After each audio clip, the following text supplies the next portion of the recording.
Thank you very much. Thank you everyone for coming here today. I would like to start where my esteemed colleague Bratuda left off.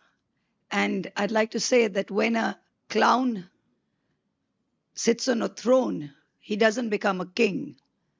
The palace becomes a circus. Yes. So that's exactly what has happened.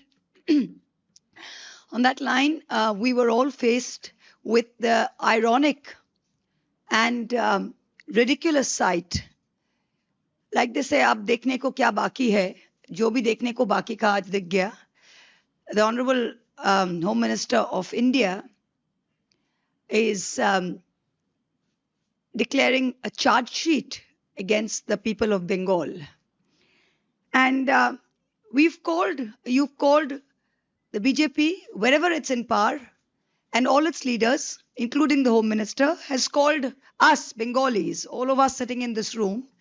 You've called us Bangladeshis, you've called us Rohingyas, you've harassed us and beaten us in every BJP ruled state.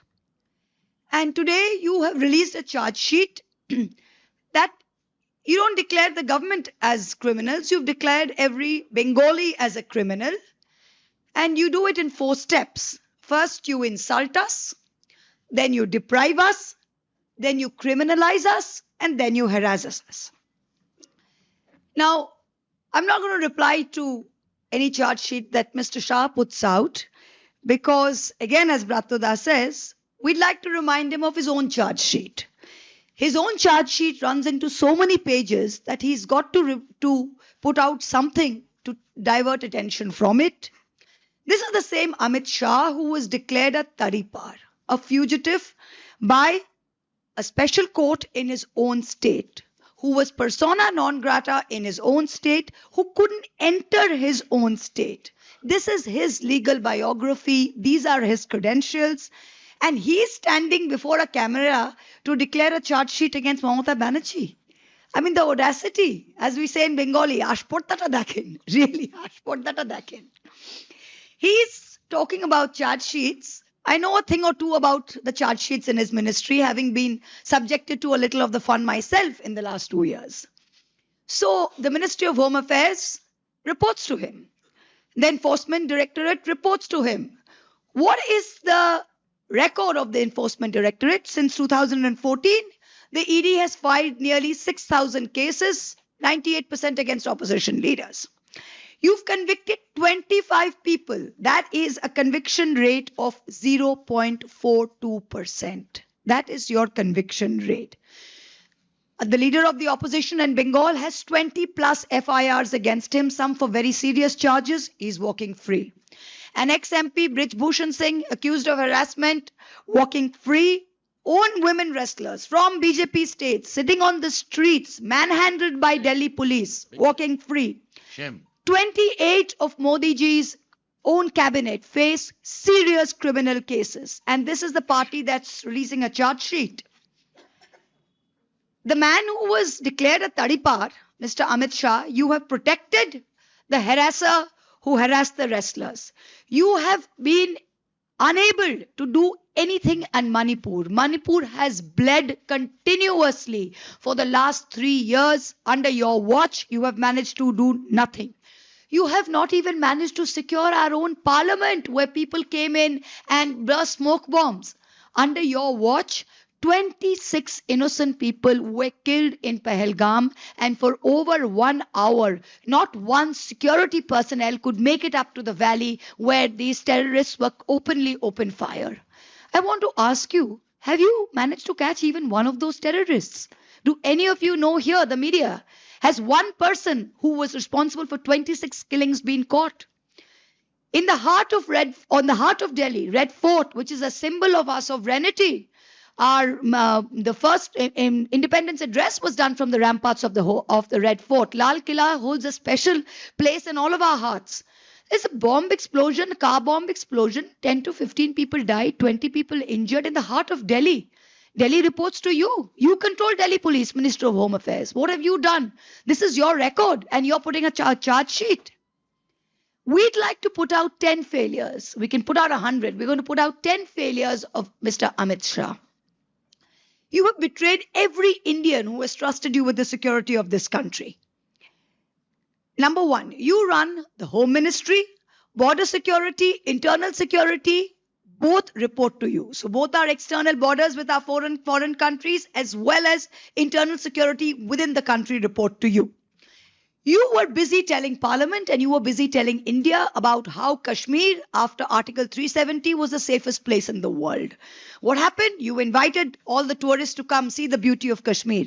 People listened. People went. Bengalis went who loved traveling. What happened? 26 people gunned down in cold blood. Where were your security forces? 2 weeks before that, your own MP from Jharkhand, BJP MP, was celebrating his anniversary party in the Khyber Hotel in Kashmir, and you had 100 security personnel paid for by taxpayer money per guest. That was the ratio. 1:100 was the ratio, wasn't it? Correct. And exactly 2 weeks later, when innocent, unarmed tourists are there, what security is provided to them? Zero. This is your record. Red Fort, meters from where the Prime Minister has his address every year, nothing. You haven't yet done anything. Even today, 4 kilometers. 4 kilometers from Amit Shah's house. There you go. There you go. He lives right there. When we are going to Parliament every day, they close off the road. We have to wait for 15 minutes because Mr. Shah, ironically, who is responsible from all our security, is so busy keeping himself secure that he forgets to look after the security of the nation. Every day, it's the same thing. Manipur has been burning for 3 years. We've spoken about it at length in Parliament. We had to bring a no confidence motion. People being raped and paraded naked, women. 2 ethnicities against each other in what can be only termed a genocide. President's rule was there. Even then, you have now come in and put in another chief minister. What have you done about Manipur? Where is the security of women in Manipur?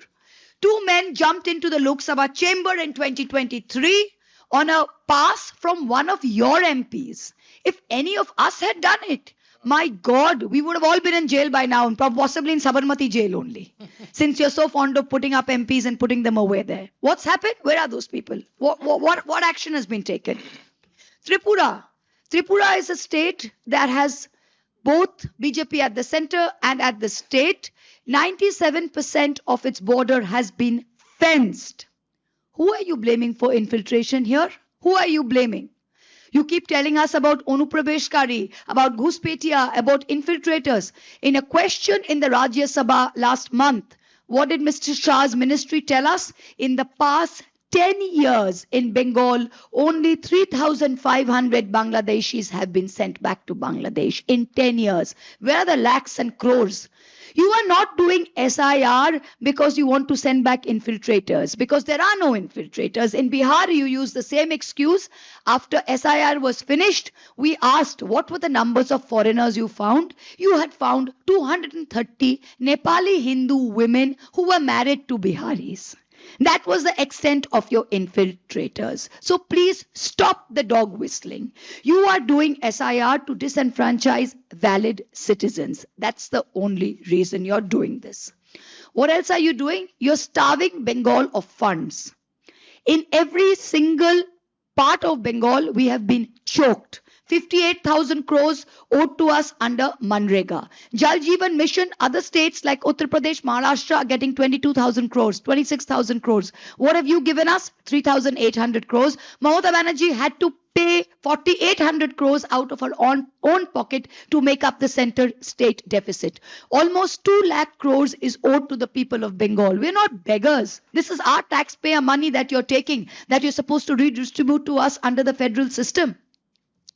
Over the past 6 to 7 months, and this is something Bengalis will never forgive you for. Never.